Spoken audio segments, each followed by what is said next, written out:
میری بہنوں اور بھائیوں، جو لوگ اپنی بیٹیوں کے نکاح کو لیٹ کر کے لڑکیوں کی ہائر ایجوکیشن یا کریئر کو پریورٹی دیتے ہیں، میں ام خلیل سوشیو ریفارم سوسائٹی کی جانب سے آپ تمام سے مخاطب ہوں۔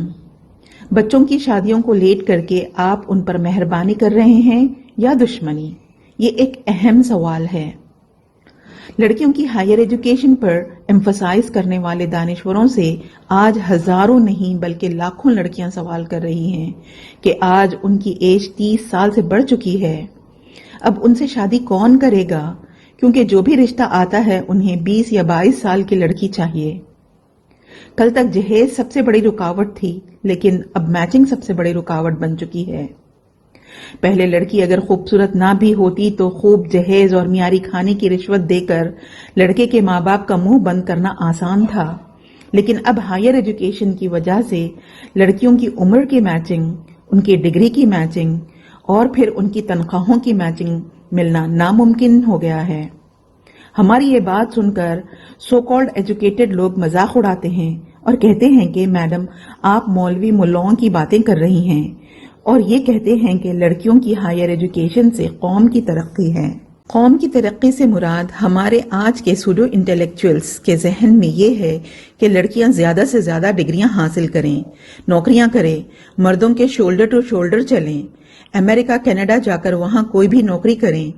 ان بیچاروں کو یہ نہیں معلوم کہ ہماری قوم کون سی ہے۔ ہماری قوم نہ انڈین ہے، نہ پاکستانی، نہ سعودی۔ ہماری قوم قوم رسول ہاشمی ہے۔ ہمارے لیڈر محمد صلی اللہ علیہ وسلم نے اس قوم کی ترقی کا ایک مکمل وے آف لائف یا کہہ دیجئے کانسٹیٹیوشن دیا ہے۔ قوم کی ترقی کے لیے ہمیں نہ امریکہ اور یورپ کا سٹینڈرڈ چاہیے اور نہ بالی ووڈ یا ہالی ووڈ کا۔ کسی بھی رشتہ لگانے والے آفس میں جائیے، دیکھ لیجئے کہ شادی کی منتظر لڑکیوں کی کثیر تعداد 30 سال کے آس پاس ہے، اور ان میں زیادہ تو وہی لڑکیاں ملیں گی جن کے ذہنوں میں اعلیٰ تعلیم کا کریز بھر دیا گیا تھا۔ ان گرلز ایجوکیشن کی رٹ لگانے والوں سے پوچھئے کہ ان کے پاس گرلز ایجوکیشن کا پرپس کیا ہے، ایجوکیشن کی ڈیفینیشن کیا ہے۔ تھیوریٹیکلی تو ہر دانشور ایک طویل تقریر کر سکتا ہے، لیکن پریکٹیکلی دیکھ لیجئے ایجوکیشن دلاتے ہوئے ماں باپ کے دماغ میں پرپس کیا ہے۔ یہ ہے کہ لڑکی کو اچھے کھاتے پیتے گھر کا رشتہ آئے، مرد پر ڈیپینڈنٹ نہ ہونا پڑے، اگر شوہر مر جائے، بھاگ جائے، دوسری شادی کر لے یا غلط عادتوں والا، لیزی اور ارریسپانسبل نکلے تو لڑکی کو اپنے پاؤں پر کھڑے ہونے کے لیے تیار رہے۔ جب آغاز ہی شک، سرکشی اور بغاوت کی بنیاد پر ہو تو انجام بھی ویسا ہی ہوتا ہے۔ پہلی اینٹ اگر ٹیڑھی رکھتی جائے تو دیوار چاہے آسمان تک اٹھا دی جائے، وہ دیوار ٹیڑھی ہی جاتی ہے۔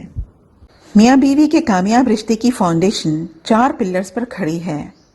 پہلا پلر یہ ہے کہ دونوں کے درمیان ریلیشن ایک مکمل ہسبینڈ اینڈ وائف کا ہو، یعنی ایک دوسرے کے مکمل رائٹس اینڈ ڈیوٹیز نبھا رہے ہوں۔ دوسرا پلر یہ ہے کہ وہ ایک دوسرے کے ساتھ مکمل دوست یعنی کلوز فرینڈز کی طرح رہتے ہوں۔ تیسرا پلر یہ ہے کہ وہ ایک مکمل محبوب اور محبوبہ یعنی رومانٹک لورز کی طرح رہتے ہوں۔ دیر سے شادی ہو تو دونوں کا ہسبینڈ اینڈ وائف یا فرینڈز کی طرح رہنا تو پاسبل ہے، لیکن تیسرا پلر یعنی محبوب اور محبوبہ کا رشتہ جو پوری زندگی کی جان ہے، یہ اس وقت ممکن ہے جب لڑکی کی عمر 20 یا 22 یا زیادہ سے زیادہ 25 سال تک ہے۔ جب جذبات کلی کی طرح ارلی مارننگ کھلتے ہیں اور مہک آتی ہے، دھوپ نکل جانے کے بعد خوشبو ختم ہو جاتی ہے، جب لڑکیاں جوانی کی اصل عمر سے نکل جائیں تو پھر انہیں کنواروں کے کم اور ڈیورسی یا ویڈوورز کے رشتے زیادہ آتے ہیں۔ اگر کوئی سوٹیبل مرد کا رشتہ آ بھی جائے تو اس کا ریٹ بہت ہائی ہوتا ہے۔ ایز اے ریزلٹ لڑکیوں کی میجورٹی یا تو غلط راستوں پر جانے لگتی ہیں یا پھر وہ دوسرے مذہب میں شادیاں کرنے لگتی ہیں۔ پھر آپ ہی لوگ ایسی خبروں کو ایک دوسرے کو فارورڈ کر کے قوم کو اور ڈی مورلائز کرتے ہیں۔ یاد رکھیے یہ سلسلہ نیکسٹ 10 to 15 ایئرز میں اتنا زیادہ بڑھنے والا ہے کہ آپ ڈی مورلائز فیل کرنا بھی چھوڑ دیں گے اور آپ کا ضمیر بھی مر جائے گا، بالکل اسی طرح جس طرح روڈ پر کوئی ایکسیڈنٹ میں مر جائے تو کوئی رک کر دیکھتا بھی نہیں، دور سے دیکھ کر گزر جاتے ہیں۔ ایک اور ٹریجڈی یہ ہے کہ لڑکیوں کی اعلیٰ تعلیم کے نام پر جو کورسز ان سے کروائے جاتے ہیں ان کا بھی کوئی مقصد نہیں ہوتا سوائے اس کے کہ بس اچھا رشتہ آئے۔ کیا یہ حماقت نہیں ہے کہ لڑکیوں کو وہ کورسز کروانا جو صرف مردوں کو سوٹ کرتے ہیں؟ کوئی لڑکی سول انجینئرنگ کر رہی ہے تو کوئی آرکیٹیکچر، تو کوئی ایگریکلچر، تو کوئی ویٹرنری کر رہی ہے۔ ایسے کورسز میں ڈگری دلا کر ماں باپ حاصل کرنا کیا چاہتے ہیں؟ اگر کسی آفس یا فیکٹری میں 100 میں سے 50 لڑکیاں مسلمان بھی ہوں تو اس سے مسلمانوں یا اسلام کا نام کہاں روشن ہوا؟ اس سے قوم کا کوئی فائدہ نہیں ہوا بلکہ ایک گھر کی آمدنی ڈبل ہو گئی۔ میاں بیوی جب دونوں کمانے لگے تو عیش ڈبل ہو گیا۔ پہلے ایک کار تھی اب 2 ہو گئے، پہلے ایک فلیٹ تھا اب 2 فلیٹ ہو گئے، اور اگر یہ امریکہ لندن چلے بھی گئے تو کیا ان سے قوم کو کوئی فائدہ ہوا؟ یہ زیادہ تر مڈل کلاس کے لوگ ہوتے ہیں، کبھی قوم کے لیے $100 نکال بھی دیتے ہیں تو اس کے بدلے 1000 مشورے اور اعتراضات بھی کرتے ہیں، ان کے پاس سوائے تبصروں کے کچھ اور نہیں ہوتا۔ اسلام عورت کی نوکری کو بغیر کسی شرعی عذر کے کیوں پسند نہیں کرتا؟ اس کو سمجھنے کی ضرورت ہے۔ اس کی ایک وجہ تو یہ ہے کہ مرد کو باہر کی دنیا کا اور عورت کو خاندان کا حاکم بنایا گیا ہے۔ عورت پر اپنے اور اپنے اطراف کے بچوں اور عورتوں کی تربیت کی ذمہ داری ڈالی گئی ہے۔ دوسری وجہ یہ ہے کہ ہمارے معاشرے میں بے روزگاری کتنی عام ہے سب کو پتا ہے۔ ایک مرد کو اگر نوکری ملتی ہے تو اس کی وجہ سے 10 لوگ پلتے ہیں، لیکن اگر وہی نوکری عورت لے لے تو ایک گھر کی آمدنی کا گراف اوپر اٹھتا چلا جاتا ہے اور بے روزگار مرد کے خاندان کا گراف گرتا چلا جاتا ہے۔ اس طرح ایک عورت کی نوکری کتنے افراد کی روٹی چھین لیتی ہے، خود عورت کو خبر نہیں۔ نتیجتاً مرد مجبوری میں کئی کرائم کرنے پر مجبور ہو جاتے ہیں۔ کیا ایک گھر کی ترقی سے قوم کی ترقی ممکن ہے؟ یاد رکھیے اگر شوہر بیمار ہو، مر جائے یا کوئی اور مجبوری ہو تو عورت نوکری کر سکتی ہے، لیکن یہ مشکل سے 2% عورتوں کے ساتھ ہوتا ہے۔ کیا وجہ ہے 98% لڑکیوں کو یہ ذہن نشین کروایا جاتا ہے کہ ان کا شوہر مرنے ہی والا ہے یا عورت کو کمائی پر مجبور کر دینے والا ہے؟ قوم کی ترقی لڑکیوں کی نوکریوں کی غلامی میں نہیں بلکہ ہماری قوم، ہمارے کلچر اور ہمارے آقا صلی اللہ علیہ وسلم کے دیے ہوئے وے آف لائف کو پھیلانے میں ہے۔ دراصل ہمارے سوڈو انٹیلیکچوئلز جو ہر خاندان میں ہوتے ہیں امریکہ اور یورپ کی لڑکیوں کو دیکھ کر سخت احساس کمتری میں یعنی انفیریورٹی کمپلیکس میں مبتلا ہیں۔ انہیں فرفر انگلش بولنے والیوں میں، مردوں کے ساتھ اٹھنے بیٹھنے اور کام کرنے والیوں میں، خود کمانے والیوں اور خود خرچہ کرنے والیوں میں ترقی ہی ترقی نظر آتی ہے۔ وہ سوال کرتے ہیں آخر ہماری لڑکیاں یہ ترقی کیوں نہیں کرتی؟ یہ سوال ایسا ہی ہے جیسے آم کے پیڑ پر جام کیوں نہیں اگتے؟ ان بیچارے دانشوروں کو یہی پتا نہیں کہ ہر ترقی کی ایک قیمت ہوتی ہے۔ مغرب کی عورت نے بہت بڑی قیمت ادا کی ہے تب جا کر یہ ترقی اسے ملی ہے۔ کیا ہماری تہذیب یہ قیمت ادا کر سکتی ہے؟ ہماری تہذیب اور ان کی تہذیب میں زمین آسمان کا فرق ہے۔ پہلا فرق یہ ہے کہ سیکس انسان کی بھوک اور پیاس کی طرح ایک اہم ترین ضرورت ہے۔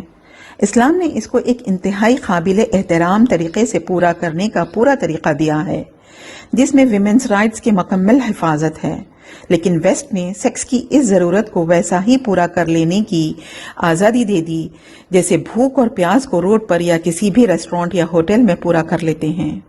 وہ لوگ یہ سمجھتے ہیں کہ 10 منٹ کی اس لسٹ کو پورا کرنے کے لیے ایک خاندان کو پالنا، بچوں کو پیدا کرنا اور ساری زندگی ایک کھوٹے سے بندھے رہنا ضروری نہیں۔ اس طرح بیچاری عورت مرد کے ہاتھوں ایک سیکس ٹوائے بن گئی جس کو 35 to 40 ایئرز کی عمر کے بعد کوئی پلٹ کر بھی نہیں دیکھتا۔ وہ خود کمانے اور خود زندگی گزارنے پر مجبور ہو جاتی ہیں۔ دوسرا فرق یہ ہے کہ ان کے ہاں پہلے تو کوئی شادی نہیں کرتا، اگر کرتے بھی ہیں تو 50 to 70% ڈیورس ریٹ ہے۔ ویسٹ میں اب عورت اپنی آزادی کو باقی رکھنے کے لیے اپنے باس کو خوش رکھنے، غیر مردوں سے بے تکلفی برتنے، ترقی کے نام پر کچھ نیوڈیٹی اور تھوڑی بہت جسم کی نمائش پر مجبور ہے۔ کیا ہمارے دانشور یہی ترقی چاہتے ہیں؟ اس کا مطلب بھی نہیں کہ ہزاروں عورتیں جو انڈیا میں نوکریاں کر رہی ہیں وہ سارے زنا ہی کر رہی ہیں، لیکن اتنا تو کرنے پر مجبور ہیں کہ اسلامی لباس کے بغیر بال کھلے، کبھی پیٹ اور کبھی پیٹھ دکھانے والی ساڑیاں یا اسکرٹ پہن کر نوکریاں کرنے پر مجبور ہیں۔ اور نوکریاں بھی کون سی؟ کلرک یا سیکریٹری یا سیلز گرل یا پھر کال سینٹرز کی۔ اور پھر جتنی ہزاروں لڑکیوں کو ہم اعلیٰ تعلیم کی بھٹی میں جھونک رہے ہیں، کیا اتنی نوکریاں اویلیبل ہیں؟ یہاں فاسسٹوں نے مسلمانوں کے لیے ویسے ہی نوکریاں ختم کر دی ہیں۔ ہم ہزاروں لڑکیوں کو کن نوکریوں کے لیے تیار کرنا چاہتے ہیں؟ اب جبکہ صورتحال یہ ہے کہ مسلمانوں کو جو بھی نوکری کا آفر دیا جائے وہ بھیک سمجھ کر قبول کر لینے تیار ہیں۔ ان کی قابلیت، ان کی وفاداری اور ان کی محنت کا مکمل ایکسپلائٹیشن ہو رہا ہے۔ ہم لڑکیوں کو اعلیٰ تعلیم کے لیے ذہن بنا کر نہ صرف انہیں نوکریوں کی بھیک مانگنے پر مجبور کر رہے ہیں، بلکہ لالچی گریڈی مردوں کو گھر بیٹھے بیوی کا مال کھانے اور مفت خدمت حاصل کرنے کا موقع فراہم کر رہے ہیں۔ اسلام میں مرد کا ڈیفینیشن یہ نہیں کہ وہ بچے پیدا کر سکتا ہے، بلکہ سورہ نساء آیت نمبر 34 کے مطابق مرد وہ ہے جو عورت پر مال خرچ کرتا ہے۔ لیکن اب لڑکیوں کی اعلیٰ تعلیم اور نوکریوں کی وجہ سے کئی مرد کاہل اور عورت کا مال کھانے والے ہوتے جا رہے ہیں۔ کئی لڑکوں کے ماں باپ دھوکہ دیتے ہیں، وہ جانتے ہیں کہ ان کا لڑکا نکھٹو ہے، اس لیے وہ تعلیم یافتہ امپلائڈ لڑکی کو ڈھونڈ کر لاتے ہیں تاکہ وہ ان کو بھی دیکھے اور کما کر بھی لائے۔ اسی طرح کئی معصوم لڑکیاں جو ترقی کے خواب میں اعلیٰ تعلیم اور کریئر کے چکر میں اپنی اصل جوانی کے دن تو یوں ہی برباد کر چکی ہیں، اب شادی کے بعد باقی زندگی بھی مشکلوں میں گزار دیتی ہیں۔ کیا آپ نے کبھی غور فرمایا کہ تاخیر سے بچے ہونے کے میڈیکل نقصانات کیا ہیں؟ یہ تو کوئی ڈاکٹر ہی زیادہ بہتر بتا سکتا ہے کہ 22-23 سال کی عمر میں پیدا ہونے والی اور 30-35 سال کی عمر میں پیدا ہونے والی اولاد کی صحت اور خود ماں کی صحت میں میڈیکلی کیا فرق ہوتا ہے۔ ہم تو صرف اتنا ہی کہہ سکتے ہیں کہ اگر فرض کر لیں کہ 30 سال میں جا کر پہلا بچہ پیدا ہوا اور 35 سال کی عمر میں آخری بچہ ہو، تو آخری بچہ جب تک گریجویشن کرے گا ماں کی عمر 60 اور باپ کی عمر 65 یا 70 کے قریب ہوگی۔ جس عمر میں پوتا پوتی جوان ہوتے ہیں اس عمر میں اگر بیٹا بیٹی جوان ہوں گے تو پوری ایک نسل بیچ میں گم ہو جائے گی۔ یہ امت کا بہت بڑا نقصان ہے۔ کیا پتا ان گم ہونے والوں میں قوم کے کتنے عظیم فرزندان پیدا ہو سکتے تھے، کیا پتا ان میں کتنے اچھے لیڈر، اچھے سائنٹسٹ، اچھے انجینئر یا انٹلیکچوئل ہو سکتے تھے۔ اب آئیے جہیز کے زاویے سے بھی بات کرتے ہیں۔ کون نہیں جانتا کہ آج کی شادیاں، جہیز، بارات اور منگنی وغیرہ لڑکی اور اس کے ماں باپ پر ایک ظلم ہے۔ ہائر ایجوکیشن کا فائدہ یہ تو ہونا چاہیے تھا کہ ایجوکیٹڈ لڑکیاں ظلم اور ناانصافی کے خلاف اٹھیں، لیکن آج کی ایجوکیشن کا مقصد ناانصافی کے خلاف آواز اٹھانے کی ہمت پیدا کرنا نہیں ہے، بلکہ ڈگریاں حاصل کر کے نوکریوں کے قابل بنانا ہے۔ تو پھر ایسی ایجوکیشن کا فائدہ ہی کیا جس میں لڑکی کو جتنا پڑھایا جائے اس کے ماں باپ پر وہ اتنا زیادہ بوجھ بنتی جائے۔ اس تعلیم سے قوم کو کہاں فائدہ ہوا؟ اس سے قوم کی ترقی کہاں ہوئی؟ جب ایک رکشہ والے کی ان پڑھ بیٹی بھی بغیر پیسے کے بیاہی نہیں جا سکتی اور ایک تعلیم یافتہ لڑکی بھی بغیر پیسے کے بیاہی نہیں جا سکتی، تو پھر ایک ان پڑھ لڑکی اور ایک تعلیم یافتہ لڑکی میں فرق کہاں رہا؟ اس کا مطلب یہ ہرگز نہیں کہ اسلام میں لڑکیوں کو ہائر ایجوکیشن کی اجازت نہیں، پوری اجازت ہے۔ لڑکیوں کو لازمی ہے کہ ڈاکٹر بنے، سرجن بنے، لیکچرر، پروفیسر بنے، لیکن وہ تعلیم حاصل کریں جس سے عورت ذات کو سوٹ بھی کرتی ہو، لیکن پہلے ان کا نکاح کر دیا جائے۔ تعلیم یا کریئر نکاح کے بعد بھی جاری رکھیں۔ لوگ فوری یہ بول پڑتے ہیں، پھر بچوں کو کون سنبھالے گا؟ سوال یہ پیدا ہوتا ہے کہ کیا شادی کے فوری بعد ہی بچے پیدا کرنا ضروری ہے؟ شادی کا مقصد لڑکا لڑکی کے جنسی جذبات کی حفاظت ہے۔ اگر یہ نہ ہو تو پوری سوسائٹی بے حیائی اور آوارہ گردی کا شکار ہو جاتی ہے۔ ہر طرف ویسٹ کی طرح حرام رشتے قائم ہوتے چلے جاتے ہیں۔ بچے پیدا کرنا شادی کا مین مقصد نہیں ہے بلکہ سیکنڈری مقصد ہے۔ بجائے نکاح کو ڈیلے کرنے کے بچوں کی پیدائش کو ڈیلے کریں، یہ زیادہ بہتر ہے۔ ہم یہاں جائز ناجائز کی بات نہیں کر رہے ہیں بلکہ کون سی چیز زیادہ ڈیمیجنگ ہے اور کون سی چیز لیس ڈیمیجنگ ہے یہ بتانے کی کوشش کر رہے ہیں۔ حل کیا ہے؟